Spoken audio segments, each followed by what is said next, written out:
प्यारे भक्तों, आज शुक्रवार को आप सभी श्रवण करेंगे धन सुख समृद्धि प्रदान करने वाली, सभी मनोकामना को पूर्ण करने वाली 4 पौराणिक कथा को श्रद्धा पूर्वक प्रसन्नचित मन से पूरा अवश्य सुनेगा, आपको लाभ अवश्य प्राप्त होगा।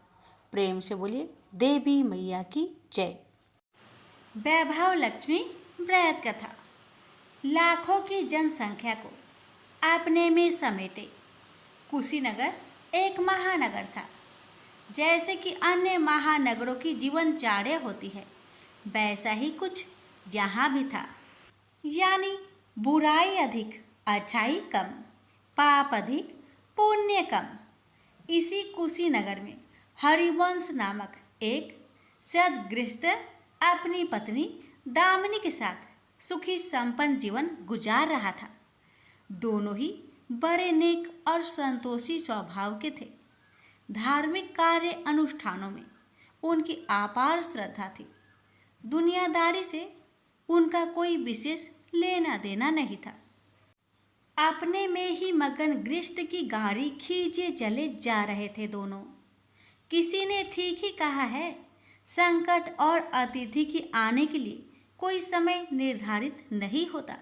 कुछ ऐसा ही हुआ दामिनी के साथ। जब उसका पति हरिवंश न जाने कैसे बुरे लोगों की संगत में फंस गया और घर गृहस्थी से उनका मन उचट गया। देर रात शराब पीकर घर आना और गाली गलौज तथा मारपीट करना उसका नित्य का नियम सा बन गया था। जुए, राटे, रेस तथा वैश्यगमन जैसे बुरे कर्म भी कुसंगति के बदौलत उसके पल्ले पड़ गए। धन कमाने की तीव्र लालसा ने हरिवंश की बुद्धि हर ली और उसको अच्छे बुरे का भी ज्ञान न रहा। घर में जो कुछ भी था सब उसके दुर्व्यसनों की भेंट चढ़ गया। जो लोग पहले उसका सम्मान करते थे अब उसे देखते ही रास्ता बदलने लगे। भूखमरी की हालत में भिखमंगों के समान उनकी स्थिति हो गई। लेकिन दामिनी बेहद संयमी और आस्थावान तथा संस्कारी स्त्री थी। ईश्वर पर उसे अटल विश्वास था। वह जानती थी कि यह सब कर्मों का फल है। दुख के बाद सुख तो एक दिन आना ही है। अचानक एक दिन दोपहर के समय द्वार पे हुई दस्तक की आवाज सुनकर दामिनी की तंद्रा भंग हुई। अतिथि सत्कार के भय मात्र से उसकी अंतर आत्मा कांप उठी, क्योंकि घर में अन्न का एक दाना भी नहीं था जो अतिथि की सेवा में अर्पित किया जा सकता। फिर भी संस्कारों की ऐसी प्रबलता थी कि उसका मन अतिथि सत्कार को उद्धत हो उठा। उसने उठकर द्वार खोला, देखा सामने एक दिव्य पुरुष खड़ा था। बड़े बड़े घुंघराले श्वेत केश, चेहरे को ढके हुए लहराती दाढ़ी, गेरुए वस्त्रों का आवरण पहने उसके चेहरे से तेज टपक पड़ रहा था। आंखों मानो अमृत सी वर्षा कर रही थी। उस दिव्य पुरुष को देखकर दामिनी को अपार शांति का अनुभव हुआ और वह उसे देखते ही समझ गई कि आगत वास्तव में कोई पहुंचा हुआ सिद्ध महात्मा है। उसके मन में अतिथि के प्रति गहन श्रद्धा के भाव उमड़ पड़े और वह उसे सम्मान सहित घर के भीतर ले गई। दामिनी ने जब उसे फाटे हुए आसन पर बैठाया तो वह मारे लज्जा के जमीन में गिर सी गई। उधर वह संत पुरुष दामिनी की ओर एकटक निहारे जा रहा था। घर में जो कुछ भी बचा खुचा था दामिनी ने अतिथि की सेवा में अर्पित कर दिया, पर उसने इस पर कोई ध्यान नहीं दिया।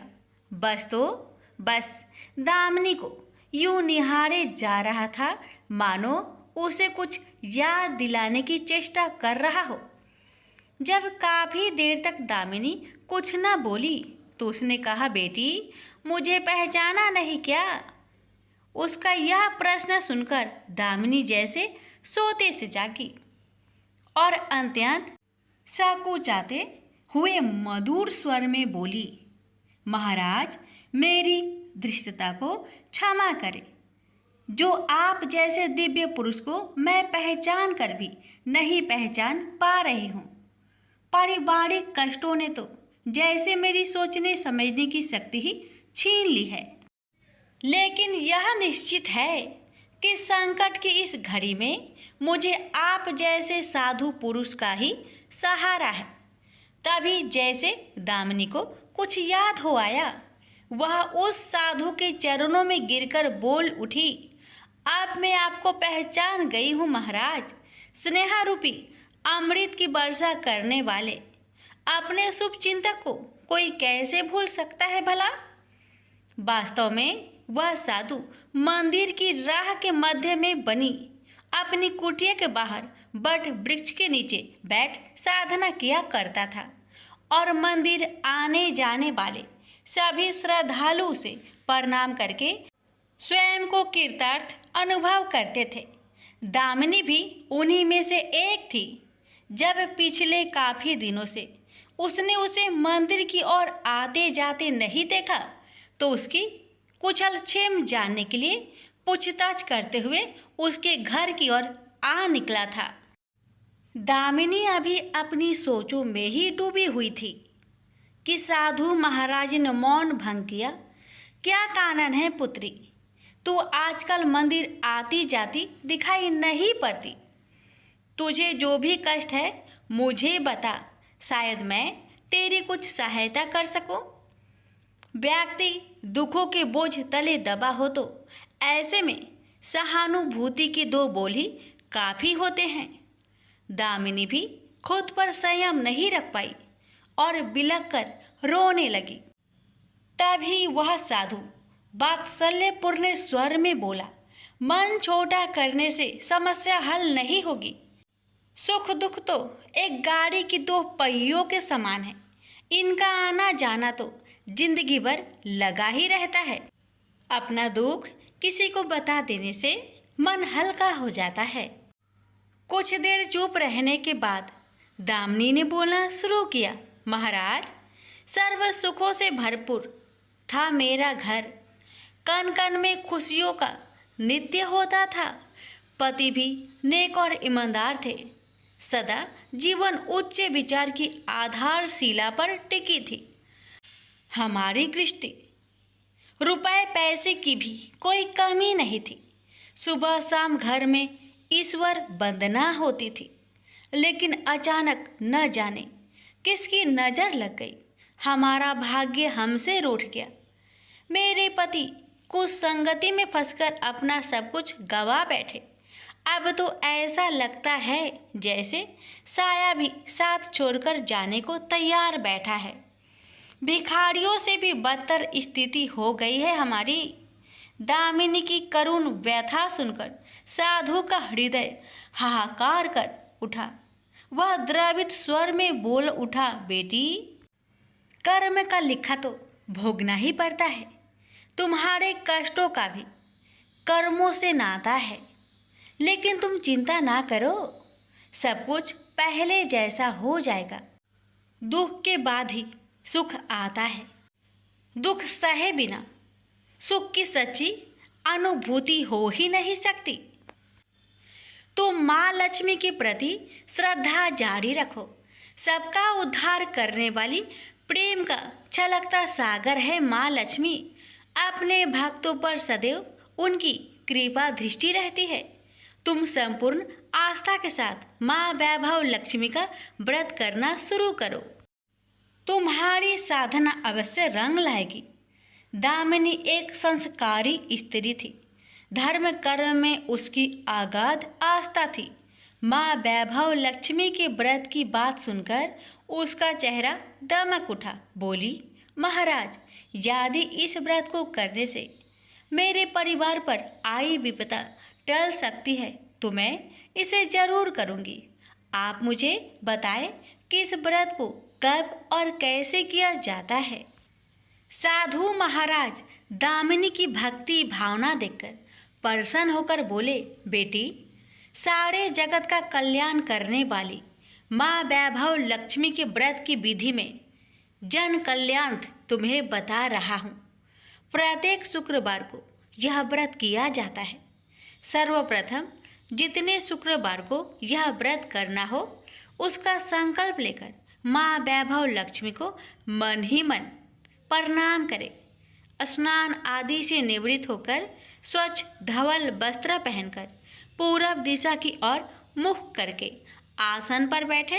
सामने एक चौकी पर चावल की एक ढेरी लगाकर उस पर पानी से भरा कलश स्थापित करें जो तांबे का होना चाहिए। कलश को कटोरी से ढक दे और उस कटोरी में कोई भी स्वर्ण भूषण रखे। सोना ना हो तो चांदी का आभूषण रखे, वह भी पास ना हो तो रुपए का सिक्का भी काम दे सकता है। शुद्ध घी का दीपक तथा अगरबत्ती जलाए और मन ही मन पूर्ण श्रद्धा के साथ माँ वैभव लक्ष्मी का जाप करते रहे। श्री यंत्र माँ लक्ष्मी का प्रिय यंत्र है, उसे सत सत नमन करें। श्री यंत्र उपलब्ध ना हो तो पुस्तक में दिए उसके स्वरूप से काम चल जाएगा। साथ ही माँ वैभव लक्ष्मी के सभी स्वरूप को नमस्कार करें। इनकी सभी छवियाँ पुस्तक में दी गई होगी। कटोरी में रखे गहने या रुपए पर हल्दी, कुमकुम तथा अक्षत अर्पित करें। कोई भी मिष्टान प्रसाद के रूप में रखे संभव ना हो पाए तो गुड़ या शक्कर से भी काम चल सकता है। फिर श्रद्धापूर्वक माँ की आरती करके 14 बार प्रेम सहित बोले, जय माँ वैभव लक्ष्मी। माँ वैभव लक्ष्मी मेरी मनोकामना पूरी करे, ऐसा संकल्प लेकर सच्चे मन से माँ से विनती करे। प्रसाद बांटे और स्वयं भी ग्रहण करे। दिन में एक बार स्वास्तिक भोजन करे। यदि संभव हो तो उपवास रखे। पूजा में रखा गहना या रुपए लाल कपड़े में लपेटकर सुरक्षित रख ले। यह आगे आने वाले शुक्रवार को पूजा में काम आएगा। कलश में भरा जल तुलसी के पौधे को समर्पित कर दे तथा अक्षत पंछियों को आहार स्वरूप डाले। ऐसी शास्त्रोक्त विधि से व्रत करने वाले को शीघ्र फल मिलता है। साधु महाराज के मुख रविंद से यह वृत्तांत सुन दामिनी पुलकित हो उठी। उनके चरण स्पर्श कर उत्साहित स्वर में बोली, अब लगे हाथ उद्यापन की विधि भी बता दे महाराज। इसके बिना तो व्रत अधूरा ही रह जाएगा। अवश्य बेटी, कहकर साधु महाराज उद्यापन की विधि बताने लगे। चाहे जितने भी शुक्रवार प्राय 11 या 21 व्रत करने का संकल्प लिया हो, लेकिन मन में माँ वैभव लक्ष्मी के प्रति श्रद्धा तथा आस्था बारंबार बनी रहनी चाहिए। जिस दिन अंतिम शुक्रवार का व्रत हो उस दिन शास्त्रोक्त विधि से उद्यापन किया जाता है। अन्य शुक्रवारों की भांति ही इस दिन भी पूजन करें। हाँ, प्रसाद के रूप में खीर अवश्य रखें। पूजा के बाद नारियल फोड़कर 7 कुंवारी कन्याओं को चरण धोकर कुमकुम का तिलक लगाकर पूजन करें। उन्हें सामर्थ्य अनुसार दक्षिणा दें और माँ वैभव लक्ष्मी व्रत की पुस्तकें उपहार स्वरूप भेंट में दें। फिर प्रसाद के रूप में खीर वितरित करें।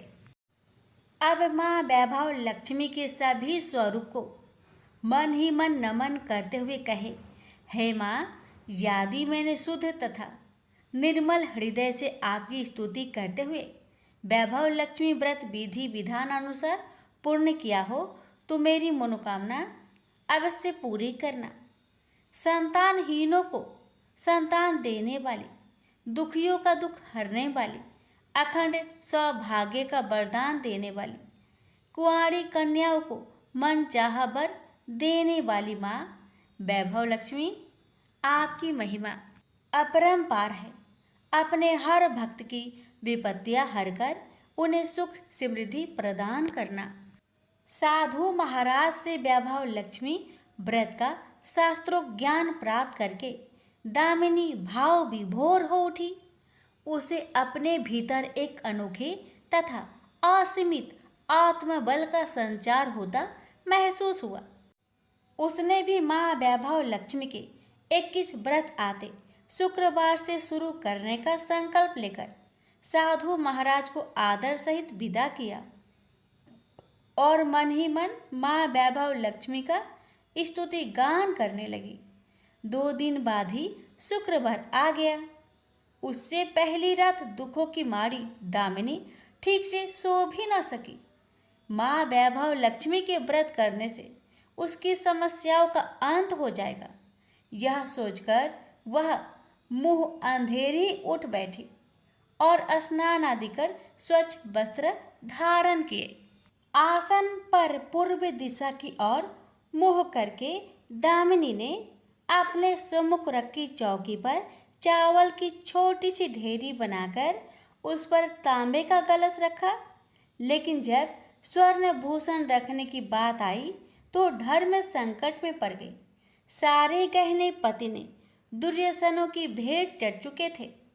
विवाहित स्त्री थी तो मंगलसूत्र भी उतार कर नहीं रख सकती थी और कोई गहना था नहीं।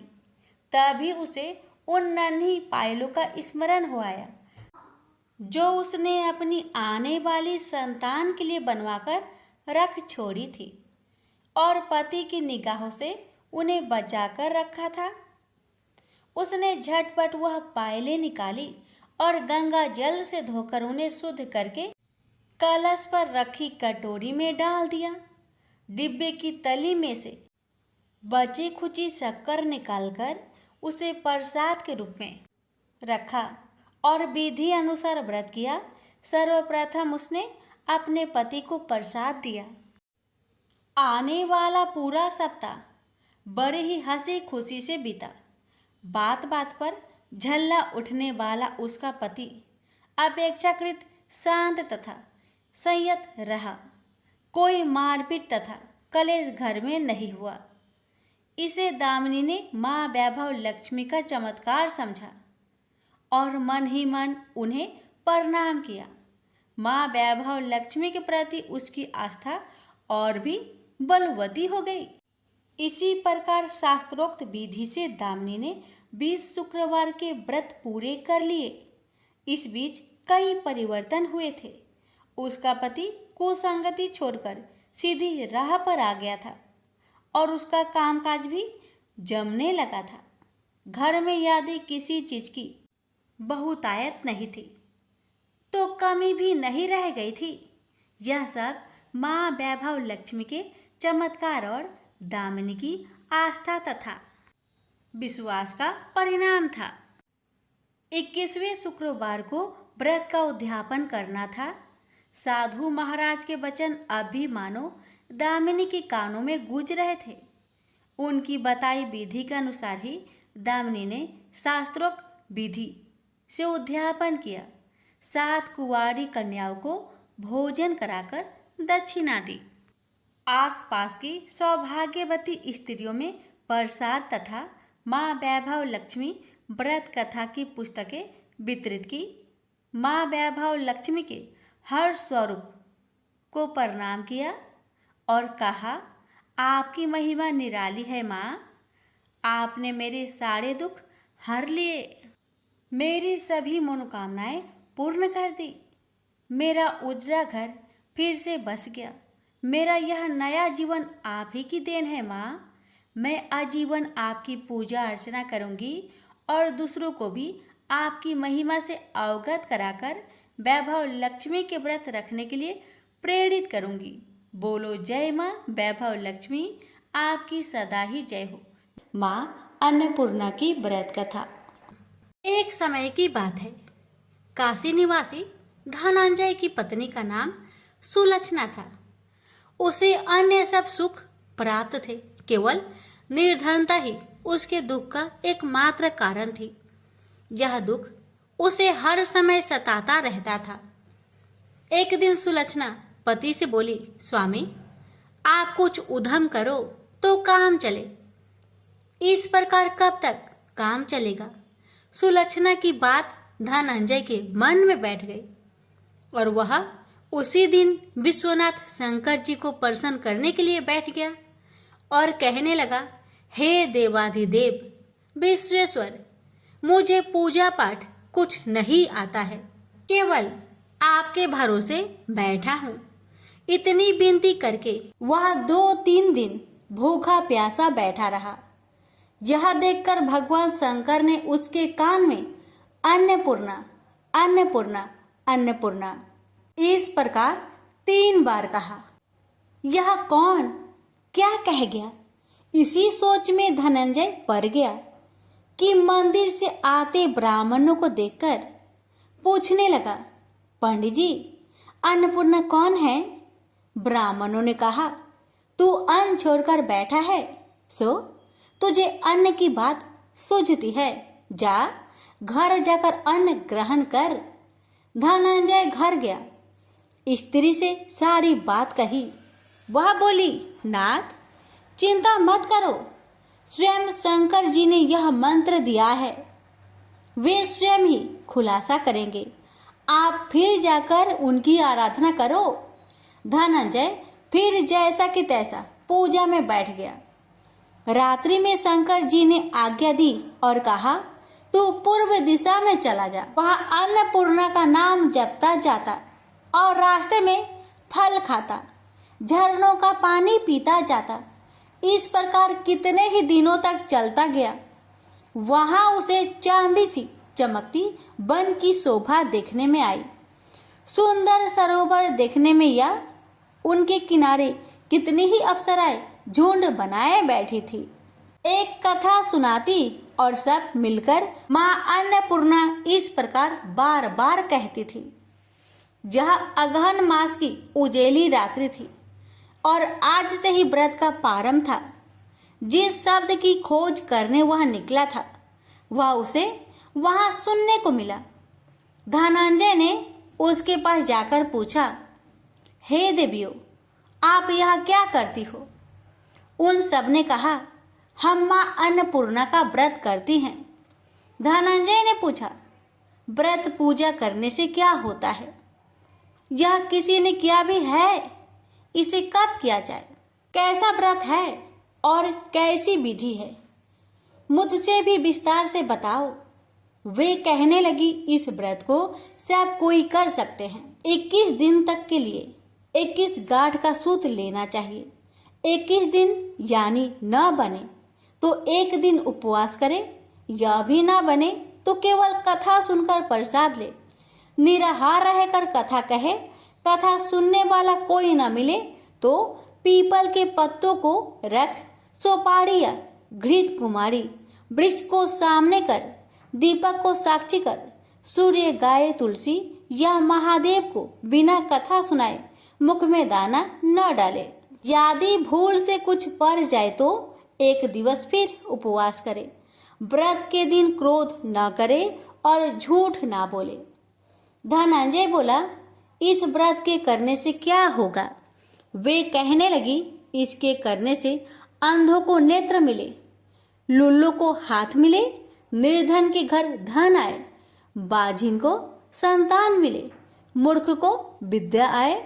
जो जिस कामना से व्रत करे माँ उसकी इच्छा पूरी करती है। वह कहने लगा, बहनों, मेरे पास भी धन नहीं है, विद्या नहीं है, कुछ भी तो नहीं है। मैं तो दुखिया ब्राह्मण हूँ, मुझे इस व्रत का सूत दोगी? हाँ भाई, तेरा कल्याण हो, हम तुम्हें अवश्य देंगे। ले इस व्रत का मंगल सूत्र ले। धनंजय ने व्रत किया।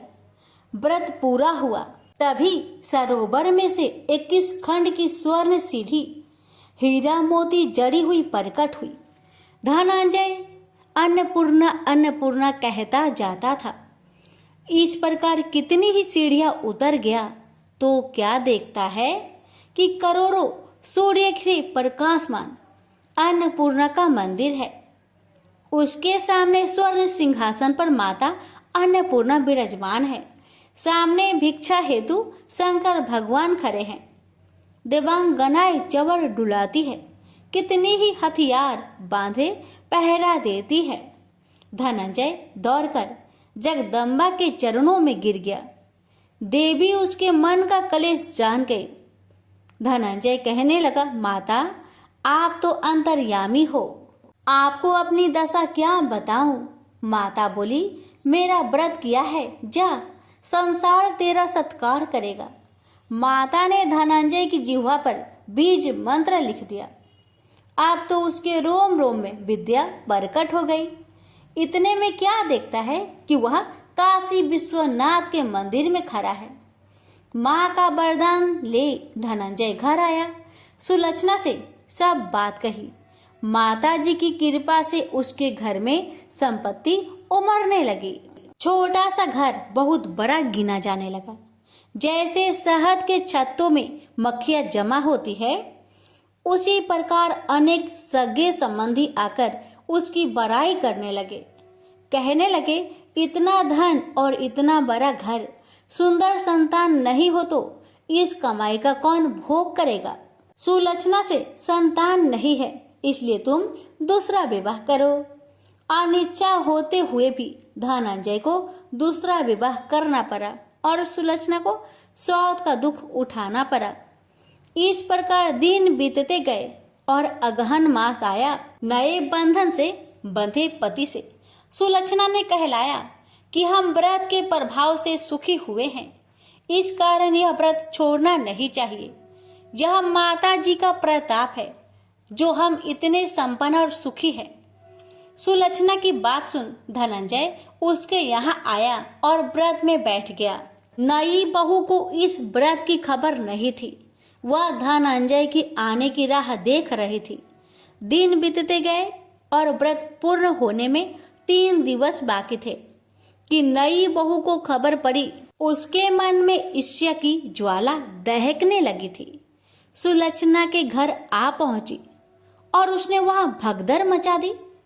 वह धनंजय को अपने साथ ले गई। नए घर में धनंजय को थोड़ी देर के लिए निंद्रा ने आ दबाया। इसी समय नई बहू ने उसका व्रत का सूत तोड़कर आग में फेंक दिया। अब तो माता जी का कोप जाग गया। घर में अकस्मात आग लग गई। सब कुछ जलकर खाक हो गया। सुलक्षणा जान गई और पति को फिर अपने घर ले आई। नई बहू रूठकर माता पिता के घर जा बैठी। पति को परमेश्वर मानने वाली सुलक्षणा बोली, नाथ घबराना नहीं, माता जी की कृपा अलौकिक है। पुत्र कुपुत्र हो जाता है पर माता कुमाता नहीं होती। अब आप श्रद्धा और भक्ति से आराधना शुरू करो, वे जरूर हमारा कल्याण करेगी। धनंजय फिर माता के पीछे पड़ गया। फिर वही सरोवर सीढ़ी प्रकट हुई।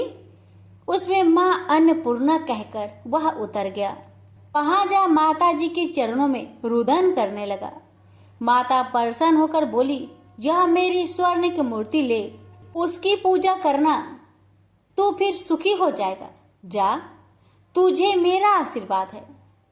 तेरी स्त्री सुलक्षणा ने श्रद्धा से मेरा व्रत किया है, उसे मैंने पुत्र दिया है।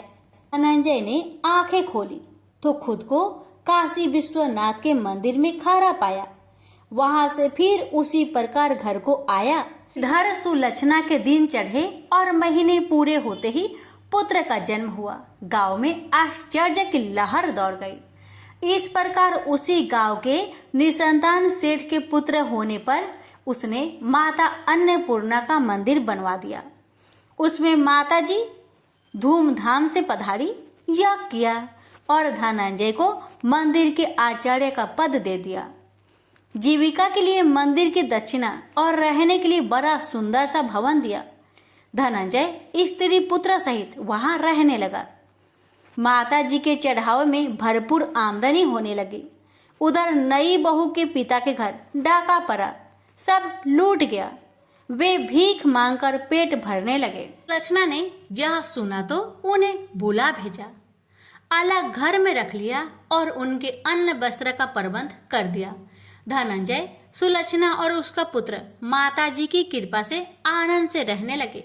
माता जी ने जैसे इनके भंडार भरे वैसे सबके भंडार भरे। हे माता, अगर आपकी कथा कहने में हमसे कोई गलती हुई हो उसे क्षमा करना और अपने सभी भक्तों की सभी मनोकामना को पूर्ण करना।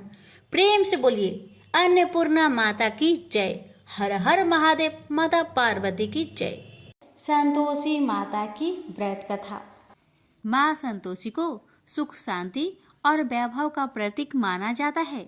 मान्यता है कि जो व्यक्ति शुक्रवार के दिन संतोषी माता का व्रत रखकर उनकी विधिवत पूजा करता है और कथा को बड़े ही श्रद्धा से प्रसन्नचित मन से पूरा श्रवण करता है, उसकी हर मनोकामना को माता पूर्ण करती है। इसके साथ ही धन और विवाह संबंधी समस्याओं से भी छुटकारा मिल जाता है। हे माता, आपकी कथा कहने वाले, सुनने वाले, हुक्कार भरने वाले सभी भक्तों की मनोकामना को पूर्ण करना। प्रेम से बोलिए संतोषी माता की जय। कथा इस प्रकार है। एक बुढ़िया माई थी, उसके 7 लड़के थे। 6 कमाने वाले थे और एक निकम्मा था, कमाता कुछ नहीं था। बुढ़िया माई अपनी 6 बेटों के लिए भोजन बनाती थी और उनको भोजन कराती और उनसे जो कुछ जूठन बचती वह 7वें बेटे को देती थी। एक दिन 7वां बेटा अपनी पत्नी से बोला, देखो मेरी माँ को मुझ पर कितना प्रेम है। वह बोली, क्यों नहीं, सबका जो जूठा तुमको खिलाती है। वह बोला, ऐसा नहीं हो सकता, मैं जब तक अपनी आंखों से ना देख लूं मैं मान नहीं सकता कि मेरी माँ मेरे साथ ऐसा कर सकती है। कुछ दिन बाद त्योहार आया। घर में 7 प्रकार के भोजन और चूरमे के लड्डू बने। अब सबसे छोटे लड़के ने यानी कि 7वें लड़के ने अपना सिर दुखने का बहाना बनाया और पतला चादर ओढ़कर रसोई घर में सो गया, ये देखने के लिए कि मेरी माँ मुझे जूठे भोजन देती है या फिर बनाई हुई ताजी भोजन देती है। लड़का झूठ मूठ का सोने के नाटक करके रसोई घर में सोया हुआ है। वह पतले चादर के अंदर से सब कुछ देख रहा था। तभी 6 भाई भोजन करने आए। उसने देखा माँ ने उनके लिए सुंदर आसन बिछाया, नाना प्रकार की रसोई परोसी और आग्रह करके उन्हें जिमाया और वह देखता रहा। तब 6 भाइयों ने भोजन करके उठा। तब माँ ने क्या किया कि उनकी बची हुई भोजन, जूठी भोजन थालियों में से इकट्ठा करके सभी लड्डुओं के टुकड़ों को उठाकर एक लड्डू बनाया और सभी जूठन को साफ करके बुढ़िया ने अपने सबसे छोटे लड़के को पुकारा, बेटा 6 भाई भोजन करके चले गए, अब तू ही बाकी है, उठ और खाना खा ले। तब वह बेटा कहने लगा, माँ मुझे आज भूख नहीं लगा है, मुझे भोजन नहीं करना, मैं अब जहाँ नहीं रहूँगा, मैं परदेश चला जाऊँगा।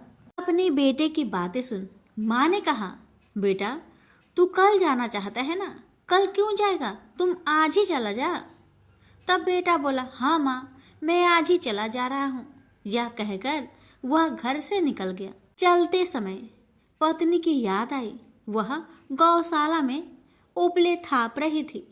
वहाँ जाकर वह बोला, हम जावे परदेश, आवेंगे कुछ काल, तुम रहियो संतोष से, धर्म अपनो पाल। पत्नी बोली, जाओ पिया आनंद से, हमरो सोच हटाए, राम भरोसे हम रहे, ईश्वर तुम्हें सहाय। 2 निशानी आपन, देख धरो में धीर, सुधी मति हमारी, बिसारियो रखियो मन गंभीर।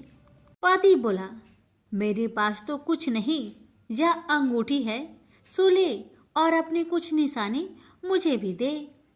पत्नी बोली, मेरे पास क्या है, यह गोबर से भरा हाथ।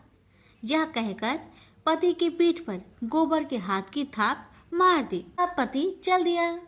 चलते चलते दूर देश पहुंचा। वहां एक साहूकार की दुकान थी।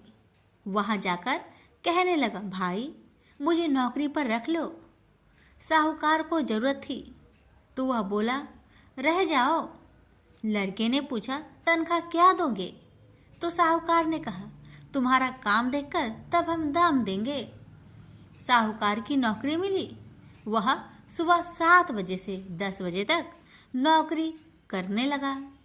कुछ दिनों में दुकान का सारा लेन देन, हिसाब किताब, ग्राहकों को माल बेचना, सारा काम करने लगा। साहूकार के 7-8 नौकर थे, वे सब चक्कर खाने लगे। यह तो बहुत होशियार बन गया है।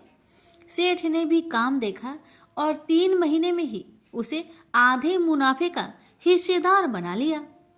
वह कुछ वर्ष में ही नामी सेठ बन गया और मालिक सारा कारोबार उस पर छोड़कर चला गया। इधर पति की अनुपस्थिति में उसकी पत्नी को सास ससुर दुख देने लगे। सारी गृहस्थी का काम करा के उसे लकड़ी लेने जंगल में भेजते हैं। इस बीच घर के आटे से जो भूसी निकलती उसकी रोटी बनाकर रख दी जाती और उसके साथ ही फूटे नारियल की नारेली में पानी। एक दिन वह लकड़ी लेने जा रही थी। रास्ते में बहुत सी स्त्रियां संतोषी माता की व्रत करते दिखाई दी। वह लड़की खड़ी होकर कथा सुनने लगी और पूछा, बहनों, तुम किस देवता की व्रत करती हो और उसके करने से क्या फल मिलता है? यदि तुम इस व्रत का विधान मुझे समझाकर कहोगी तो मैं तुम्हारा बड़ा एहसान मानूंगी। तब उनमें से एक स्त्री बोली, सुनो बहन, यह संतोषी माता का व्रत है। इसके करने से निर्धनता, दरिद्रता का नाश होता है और जो कुछ मन में कामना हो सब संतोषी माता की कृपा से पूरी होती है। तब उसने उससे व्रत की विधि पूछी। वह भक्तिनी स्त्री बोली, 1.25 आने का गुड़ चना लेना, इच्छा हो तो 5.25 आने का लेना, या फिर 1.25 रुपये का भी सहूलियत के अनुसार लाना। बिना परेशानी और श्रद्धा व प्रेम से जितना भी बन पड़े 1.25 लेना। प्रत्येक शुक्रवार को निराहार रहकर कथा सुनना। इसके बीच कर्म टूटे नहीं, लगातार नियम पालन करते रहना। सुनने वाला कोई ना मिले तो घी का दीपक जला उसके आगे या जल के पात्र के सामने रखकर कथा कहना। जब कार्य सिद्ध ना हो नियम का पालन करना और कार्य सिद्ध हो जाने पर व्रत का उद्यापन करना। 3 मास में माता फल पूरा करती है। यदि किसी के ग्रह खोटे भी हो तो भी माता वर्ष भर में कार्य सिद्ध करती है। फल सिद्ध होने पर उद्यापन कर लेना चाहिए, बीच में नहीं। उद्यापन में 2.5 सेर आटे का खाजा तथा इसी परिमाण में खीर तथा चने का साग करना। 8 लड़कों को भोजन कराना। जहाँ तक मिले देवर, जेठ, भाई बंधु के हो, न मिले तो रिश्तेदारों और पास पड़ोसियों को बुलाना। उन्हें भोजन करा, यथाशक्ति दक्षिणा दे।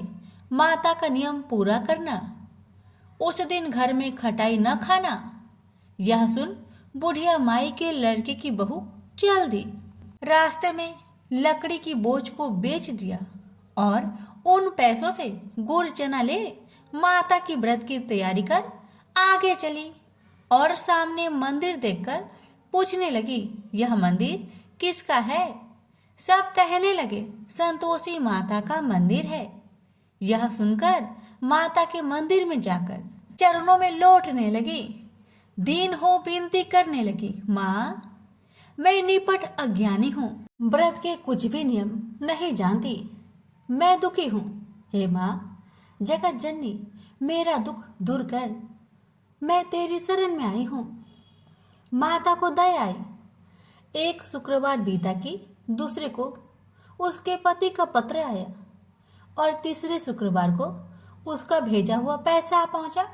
यह देख जेठ जेठानी मुंह सिडोकने लगी। लड़के ताने देने लगे। काकी के पास पत्र आने लगे, रुपया आने लगा। अब तो काकी की खातिर बढ़ेगी। बेचारी सरलता से कहती, भैया कागज आवे रुपया आवे, हम सब के लिए अच्छा है।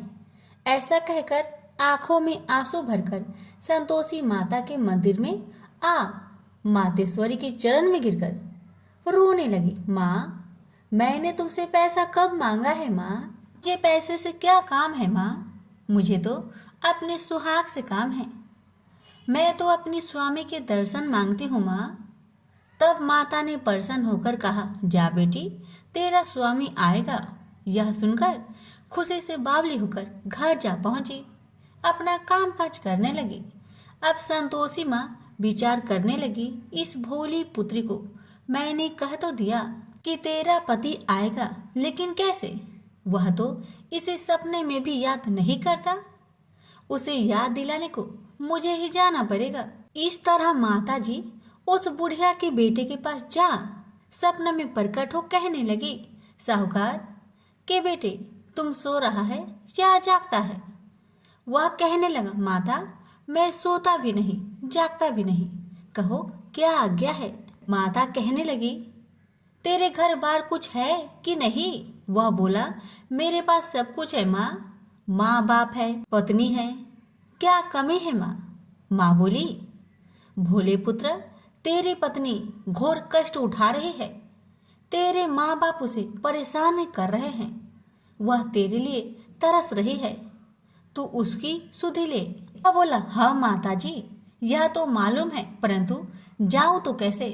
परदेश की बात है, लेन देन का कोई हिसाब नहीं है, कोई जाने का रास्ता भी नहीं आता, कैसे चला जाऊं? माँ कहने लगी, मेरी बात मान, सवेरे नहा धोकर संतोषी माता का नाम ले, घी का दीपक जला, दंडवत कर दुकान पर बैठ, देखते देखते तेरा सारा लेन देन चुक जाएगा, जमा का माल बिक जाएगा, साज होते होते धन का भारी ढेर लग जाएगा। माता की बात मानकर वह नहा धोकर संतोषी माता को दंडवत घी का दीपक जला, थोड़ी देर में देने वाले रुपए लाने लगे, लेने वाले हिसाब लेने लगे, कोठे में भरे सामान की खरीदारी नगद दाम में दे सौदा करने लगे। शाम तक धन का भारी ढेर लग गया।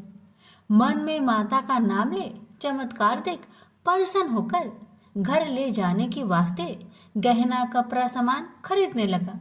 यह काम से निपट तुरंत घर को रवाना हुआ। उधर उसकी पत्नी जंगल में लकड़ी लेने जाती है। लौटते वक्त माता जी के मंदिर में विश्राम करती है। वह तो उसके प्रतिदिन रुकने का जो स्थान ठहरा। धूल उड़ती देख वह माता से पूछती है, हे माता, यह धूल कैसे उड़ रही है?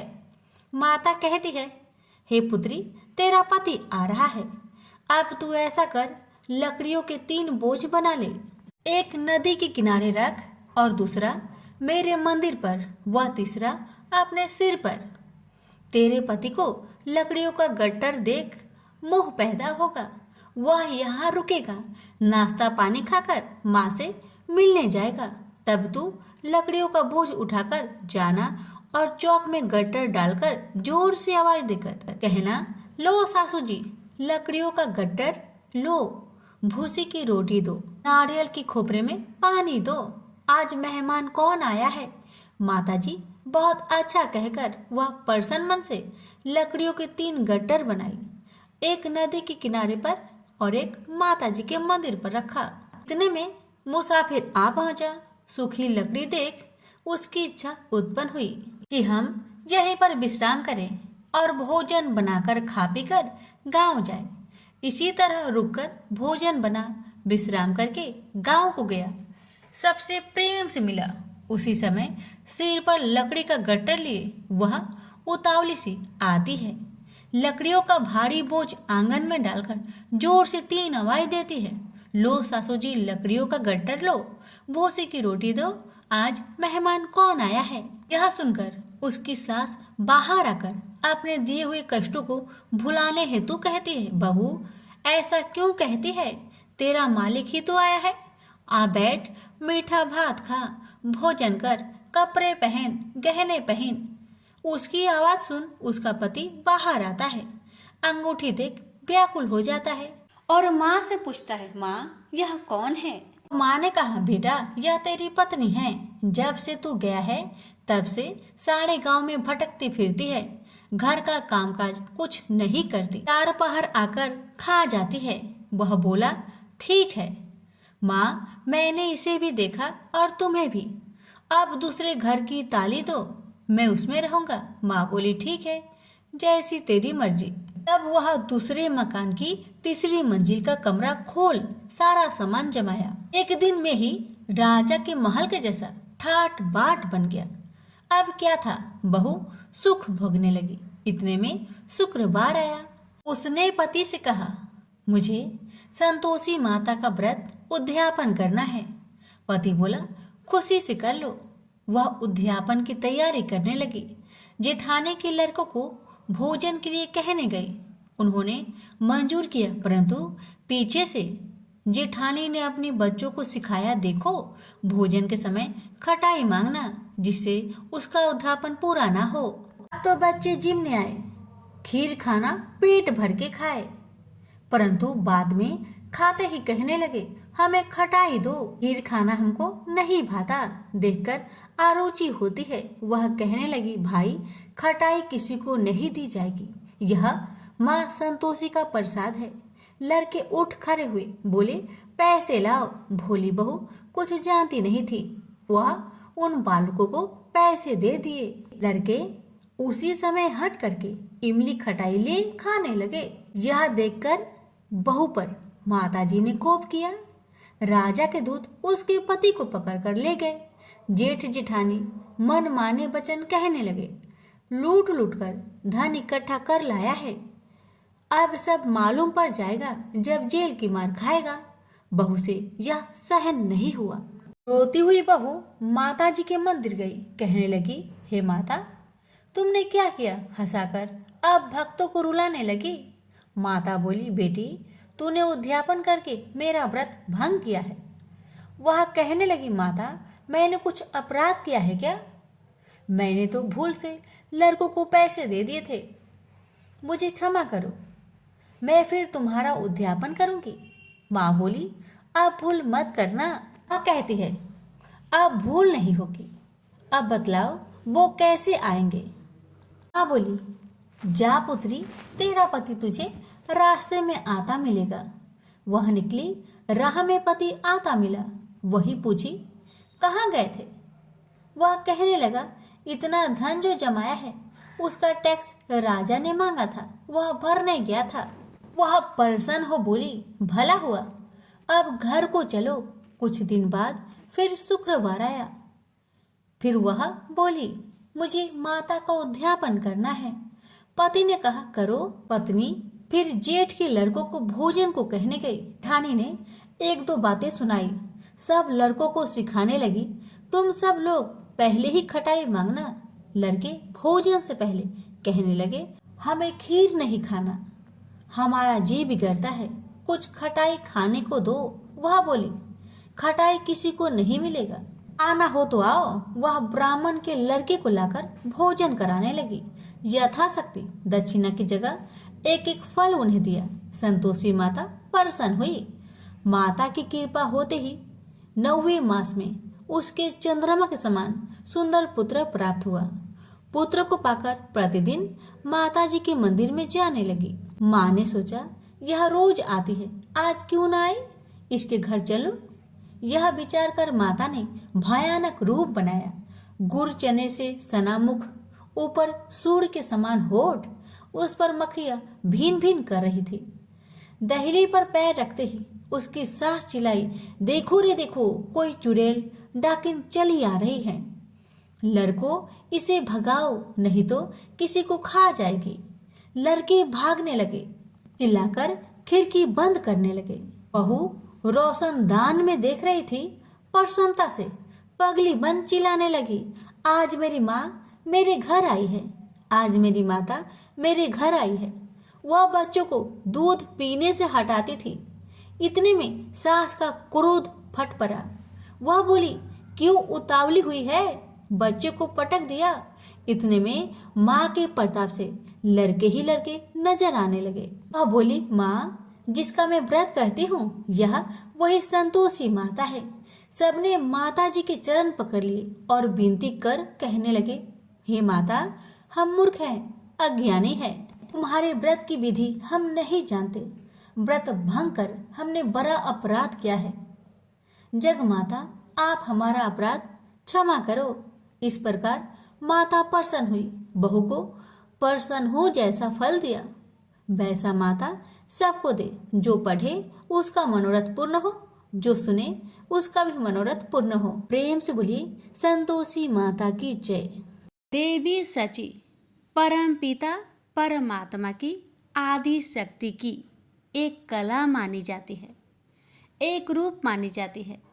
पूर्व काल में जब कहीं स्वयंवर होते थे, अर्थात राजा महाराजा अपनी कन्या के विवाह के लिए विभिन्न राज्यों के राजकुमारों को आमंत्रित करके उनमें से अपनी पसंद के वर को चुनने का कन्या को अवसर देते थे, तो देवी सची की ही सर्वप्रथम आह्वान करके स्थापना की जाती थी तथा उनकी पूजा अर्चना करके स्वयंवर की रस्में प्रारंभ होती थी। ऐसा माना जाता था कि देवी सची की आराधना करने से स्वयंवर में किसी प्रकार विघ्न नहीं पड़ता। इस प्रकार सची स्वर्ग के भोगों के बीच जल में कमल के समान निर्लिप्त रह रही थी कि अचानक स्वर्ग को भी दुखों ने आ घेरा। देवराज से एक भयानक भूल हो गई। यद्यपि उनका कार्य ही पृथ्वी पर सुख और शांति रखने के लिए असुरों और दानवों का नाश करना था, लेकिन उन्होंने एक बार बिना विचार किए भगवान के भक्त पितासुर का वध कर डाला। चारों ओर उनकी बुराई होने लगी। जिसने भी सुना इंद्र की निंदा की। चारों ओर से इंद्र पर जब घृणा और निंदा की बौछार पड़ने लगी तो वह देवलोक छोड़कर भाग गए और मान सरोवर में जाकर एक कमल नाल में छिपकर बैठ गए। देवताओं ने इंद्र को बहुत खोजा, लेकिन जब इंद्र कहीं नहीं मिले तो उन्होंने ऋषि मुनियों से सलाह करके नहुस को इंद्र आसन पर बैठा दिया। इंद्र का पद पाकर नहुस में अहंकार जाग उठा। उसने एक दिन राजसभा में कहा, गुरुदेव, आज मैं इंद्र के सिंहासन पर बैठा हूँ। सारे देवलोक पर मेरा अधिकार है। एरावत हाथी, उच्च श्रवा घोड़ा, कामधेनु गाय और परिजात मेरे अधिकार में है। इस पर इंद्र के वे सभी चीजें मेरे अधिकार में हैं जो अभी तक इंद्र के अधिकार में थी। फिर इंद्र की पत्नी सची अभी तक मेरे भवन में क्यों नहीं आई? इंद्र होने के नाते वह मेरी पत्नी है। उससे कहिए कि वह आज रात मेरे रंग भवन में आ जाए और फिर वहीं रहे। नहुस का संदेश लेकर गुरु बृहस्पति जब इंद्र की पत्नी सची के पास पहुँचे तो सची परेशान हो उठी। वह बोली, गुरुदेव, मैं पतिव्रता स्त्री हूँ। अपने पति के अतिरिक्त मैंने आज तक किसी परम पुरुष की ओर आंख उठाकर भी नहीं देखा। मैं नहुस की इस आज्ञा का पालन कैसे कर सकती हूँ? बृहस्पति बोले, इंद्राणी, इस संकट से यदि तुम्हें कोई उबार सकता है तो वह केवल माँ भगवती दुर्गा ही है। तुम उन्हीं की आराधना करो, वही तुम्हारी सहायता करेगी। सची बोली, ठीक है गुरुदेव। जाकर नहुस से कह दीजिए कि मैं आजकल देवी की आराधना कर रही हूँ। जब मेरी आराधना समाप्त हो जाएगी मैं स्वयं नहुस को अपने भवन में बुला लूँगी। बृहस्पति सची का संदेश लेकर नहुस के पास चले गए तो सची ने देवी की आराधना करनी आरंभ कर दी। उनकी आराधना से प्रसन्न होकर देवी ने प्रकट होकर कहा, मैं तुम्हारी हालत को अच्छी तरह जानती हूँ सची, बोलो मैं तुम्हारी क्या सहायता करूँ? सची बोली, माँ भगवती, न जाने मेरे पति कहाँ चले गए हैं। सारे देवता उन्हें खोज खोज कर थक गए हैं। मैं उनसे मिलना चाहती हूँ। भगवती दुर्गा बोली, मैं जानती हूँ कि इंद्र इस समय कहाँ हैं। तुम मान सरोवर पर चली जाओ, वहाँ मेरी एक मूर्ति रखी है। उस मूर्ति को लोग विश्वकामा देवी के नाम से पुकारते हैं। इंद्र आजकल नियमित रूप से उसी मूर्ति की पूजा करते हैं। वह तुम्हें वही मिल जाएंगे।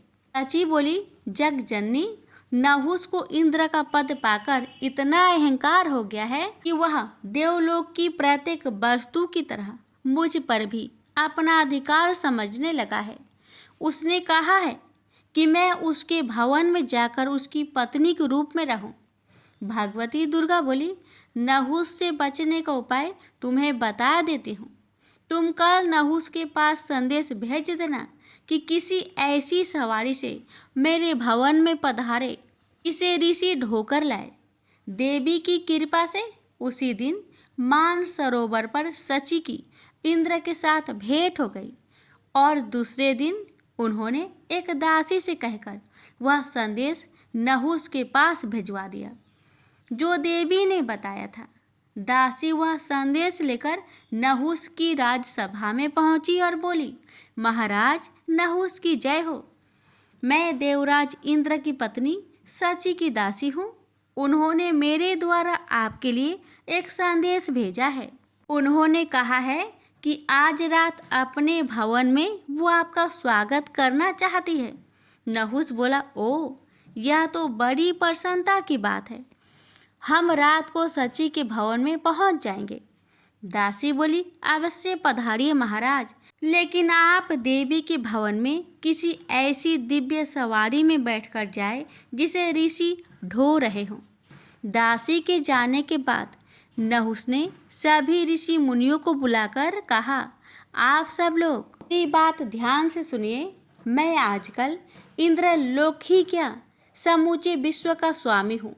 जिस तरह इंद्र का राज्य और समस्त चल अचल संपत्ति का स्वामी मैं हूँ, उसी तरह पहले इंद्र की पत्नी सची ने भी मुझे अपना पति स्वीकार कर लिया है।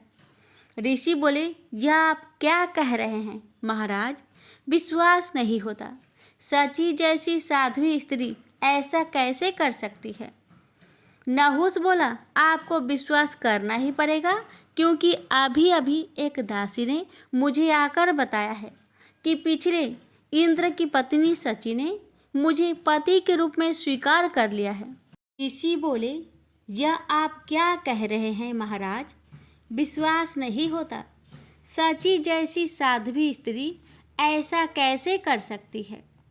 नहुस बोला, आपको विश्वास करना ही पड़ेगा, क्योंकि अभी अभी एक दासी ने मुझे आकर बताया कि पिछले इंद्र की पत्नी सची ने मुझे पति के रूप में स्वीकार कर लिया है और कहा है कि मैं ऐसी दिव्य सवारी में सवार होकर सची के भवन में पहुंचूं जिसे ऋषि ढो रहे हों।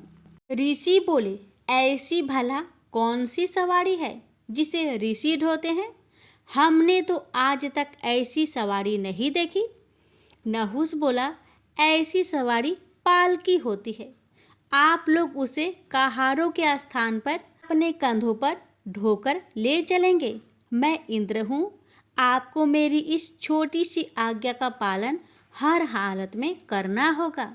नहुस की इस आज्ञा को सुनकर ऋषियों को बहुत बुरा लगा। जी चाहा कि नहुस को श्राप दे दे, लेकिन अचानक उनके मन में माँ भगवती ने एक नई भावना जगा दी। उन सभी ने सोचा कि नहुस के सर्वनाश के दिन निकट आ गए हैं, इसलिए उन्हें शांत रहना चाहिए। नहुस ने बड़ी बेचैनी से शाम की प्रतीक्षा की। शाम होते ही उसने ऋषि मुनियों को बुला लिया और एक खुली हुई पालकी में जा बैठा। ऋषियों ने पालकी के दोनों ओर निकले डंडे उसके कंधों पर रख लिए और सची के भवन की ओर चल दिए। ऋषियों ने कभी कंधों पर बोझ ढोया न था, अतः पालकी के डंडों और बोझ के कारण 4 कदम चलते ही उनके कंधे में दर्द होने लगा था, इसलिए उन्हें कदम बढ़ाने में तकलीफ होने लगी। नहुस तो उतावला हो रहा था। उसने पालकी को शीघ्रता के साथ ले जाने के लिए कहा। बेचारे वृद्ध ऋषि जैसे तैसे पालकी को और तेज ले जाने लगे, परंतु नहुस को अभी संतोष नहीं हुआ। ने कोरों से ऋषियों को पीटना प्रारंभ किया। अगस्त्य ऋषि को इससे अत्यंत क्रोध उत्पन्न हुआ और उन्होंने नहुस को भला बुरा कहते हुए श्राप दे दिया। दुष्ट, तू अजगर बनकर पृथ्वी पर गिर जा और लंबे समय तक अपने दुष्कर्मों का फल भोग। और ऐसा ही हुआ। नहुस अपने पापों के प्रतिफल के रूप में अजगर की योनि में पृथ्वी पर सैकड़ों वर्ष तक पड़ा रहा। भगवती दुर्गा की कृपा से देवराज इंद्र पुनः प्रकट हो गए और देवी सची के साथ स्वर्ग के सिंहासन पर बैठकर आनंद पूर्वक रहने लगे। प्रेम से बोलिए भगवती माता की जय।